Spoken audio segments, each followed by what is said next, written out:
Hello, everyone, and welcome to the Jeffrey Epstein Show. I'm your host, Bobbycapucci, and this is the morning update. So we have had a ton of movement in this case in the last few weeks. It's started a cascading, ball-rolling effect. We've had people come out of the woodwork with information. We've had new pictures appear with Donald Trump and Ghislaine Maxwell. We've had information about some of the accusers come out. We have had a lot of things happen, right? And they just keep happening. And most of the information right now is surrounding Ghislaine Maxwell and Prince Andrew. And that is because the UK press is going full bore, full charge after the two of them, while the American press sits on their stories. Can I ask everybody a serious question? Why have we not seen the Amy Robach interview that was quashed? Why hasn't ABC run that? Are they still protecting Jeffrey Epstein? Are they still protecting all of his friends? And if they are, the question becomes, well, why? Who has told them that they have to protect these people? Or are they just protecting them because they want to protect their product because they know that their faves are wrapped up in it? It's such a sordid and disgusting situation. It makes you just shake your head and say to yourself, really? Are these people for real? Do they really believe that we're going to believe them? It's like, how long are you going to let them lie to you? How long are you going to let them put these sick monsters up on pedestals and tell you that you should worship at their feet? I'm done. I'm guessing most of you here at this podcast that have been listening for a while, you're done too, and that's why you're here. Because around these parts, we're not giving any quarter to these people. We're not giving any respite to these people. They will find no solace. They will find no sleep. They will find no happiness, because we will report this story until they deplatform me or it comes to its conclusion. Because I am telling you right now, as we sit here together in our nice little morning session, these people will go to any length possible to protect themselves. And it doesn't matter what those lengths are. It doesn't matter how disgustingly devious those lengths are. It doesn't matter who gets caught up in the crossfire. These people will do anything to protect their secrets. And we're seeing it now. We're seeing it now with the way the media in America is protecting these sons of bitches. The fact that Bill Clinton and Hillary Clinton were at the Zorro Ranch often, according to Jared Kellogg, the security expert, but not only according to him, a lot of residents in the town have said the same exact thing. And that is why I'm going to have to go to New Mexico very soon, probably after the holidays, early January. I'm going to drive to New Mexico, and I'm going to Stanley, where the Zorro Ranch is located, and I'm going to talk to these locals for myself. We're going to get to the bottom of this. We're going to find out who was on that, who's been at that ranch, and we're going to put it on blast, right? We're going to let every single person know that Bill Clinton and Hillary Clinton were at that ranch, because it's important to the story. You have these people that run around, people like Bill Clinton, Hillary Clinton, all of these people that run around and talk about nobody's above the law. Nobody's above the law. Meanwhile, Bill Clinton's literally been credibly accused as a rapist by several women. He's been on this island a bazillion times. I mean, come on, really? And you have the audacity to call half the country deplorable? Take a hard look in that mirror. And then when you're done doing that, please change out of your stupid ass Mao outfit. All right, so let's jump into this article. This article is from the Daily Mail, and it has to do with Prince Andrew and just more evidence that he is not who he played himself up to be, right? More evidence, and that's what we're doing here. We're establishing the evidence, because what do we do here, folks? We follow the evidence. And that's what these articles do. They establish the evidence that Andrew is not who he wants us to believe he was, and it shows that he is certainly capable of the things that he's accused of. Before we jump into that, though, if you would like to contact me, you can do that at bobbycapucci@protonmail.com. That's BOBBYCAPUCCI at protonmail.com. Daily Mail headline: Prince Andrew was particularly fond of four-handed massages where two women work on you at the same time, says ex-girlfriend, who also reveals how model sat in his lap at an art dealer's dinner party. Huh. Well, I thought he didn't like public displays of affection, folks. Seems a little weird for a guy who doesn't like public displays of affection. Prince Andrew was fond of having two women massaging him at once, according to former friends who revealed how models would sit on his lap at high society dinner parties. Wait a minute. Is that the honorable thing to do? Have women sit in your lap at high society dinner parties? Fresh details of the Duke of York's sleazy behavior have emerged 3 weeks after he denied having slept with 17-year-old Virginia Roberts at the Belgravia home of Ghislaine Maxwell, who is accused of trafficking in young women for Jeffrey Epstein, and also accused of raping dozens of women, according to Virginia Roberts' court documents. An anonymous friend of Andrew's, who went to parties with him after his divorce from Sarah Ferguson in 1996, revealed how sexy young models would fling their arms around him and call him Andy Darling. Man, this sure doesn't add up to what we heard in that interview, huh? Now compare this to what we heard him say in that interview about how he does the honorable thing, and he does not do public displays of affection. I would not have girls kissing me. I do not drink. I do not sweat. The Associate said that the prince's sexual appetite was on full display at one party held in the late 90s, hosted by a British art dealer and his exotic foreign wife, where he would reportedly lie back and allow the models to sit on his lap. Aw, isn't that cute? Isn't that cute, good old prince? Princely old boy. When one stood up, another would quickly take her place, the friend told journalist Vasi Chamberlain for online magazine Airmail.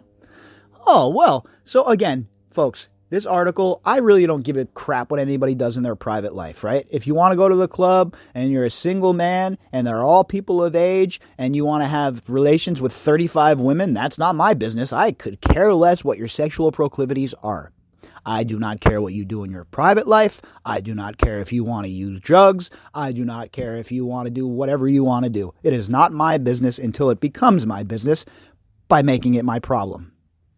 So I'm not trying to say, oh, well, look, he was out having a good time, and that's great. He should be doing that. If I had his dough, believe me, I'd be out having a blast every single night.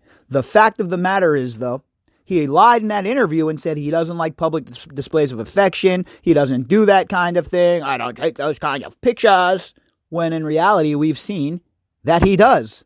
And again, that's what this article here, that's what this is. More evidence to prove that this man is not who he wants us to believe he is.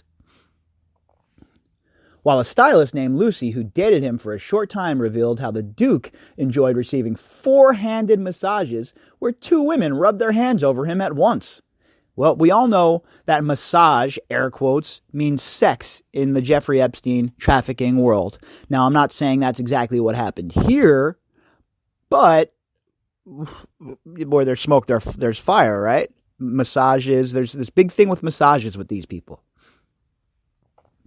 Describing her relationship with the prince, the woman said Andrew was respectful, sexually a little keen, but perfectly straightforward. There was a bit of chasing around the sofa, but not in an aggressive way, she said. What is he over there playing Big Chief with her? Chasing her around the sofa? Okay. Adding, Andrew said he was fond of 4-handed massages where 2 women work at you at the same time, said Lucy. When mention of a foot massage came up in the BBC interview, I immediately thought, yes, that's him. And remember, he said that he didn't have that foot massage, and there's witnesses that said that they saw that.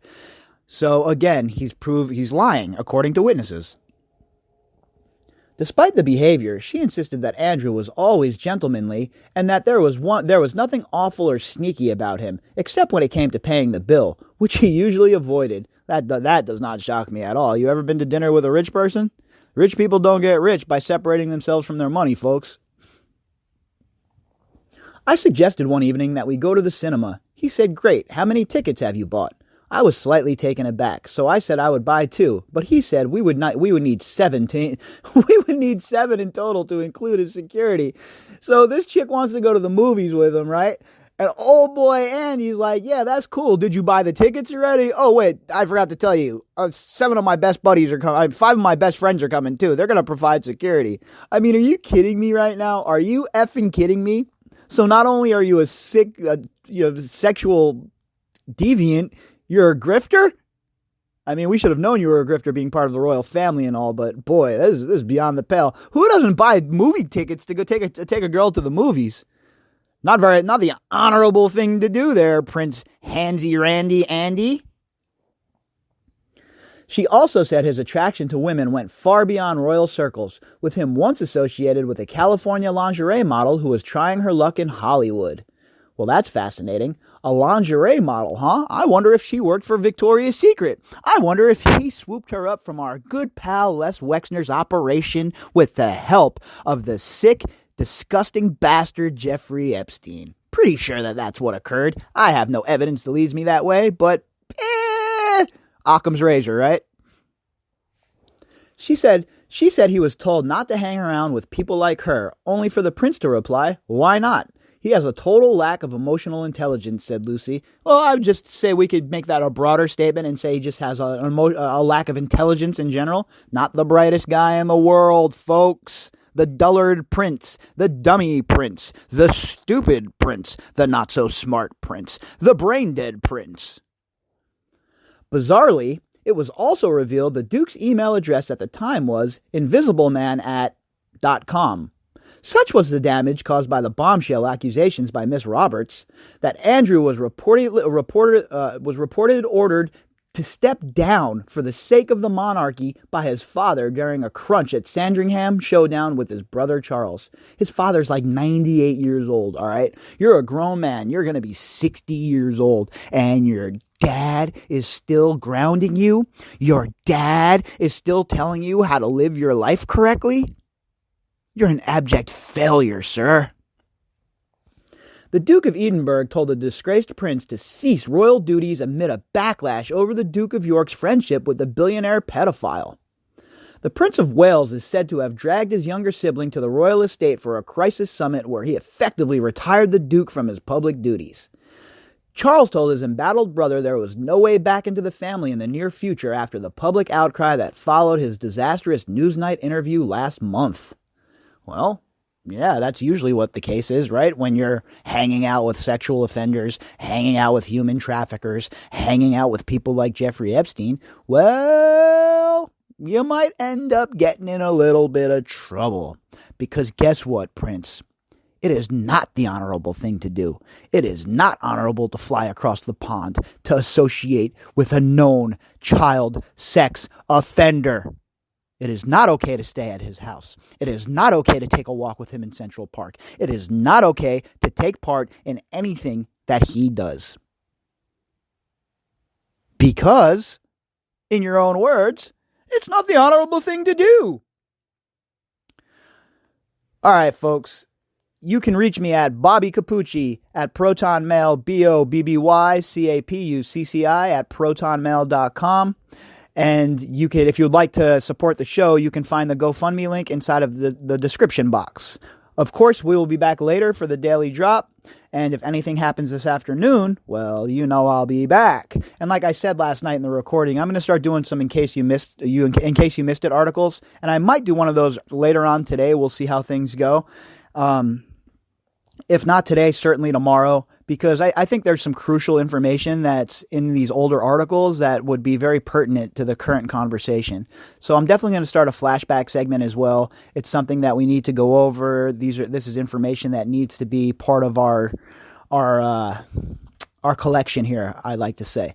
We get that everything locked in, get everything correct, have all the pertinent information we possibly can need right here, and that way whenever we have a question we can refer back to an episode or to an article and say, oh, okay, here's that information. Why is the media talking about this anymore? And so it just becomes a great reference point for us. All right, everybody, I hope everybody enjoys their Friday. I hope everybody has nice incredible day today. It's a beautiful day here in Las Vegas. I'm trying to decide if I want to go to the mountains or not yet. I think I'm going to wait until tomorrow and instead stay home and work on the podcast today. All right, I will be back later on for the daily drop. I hope everybody enjoys their day.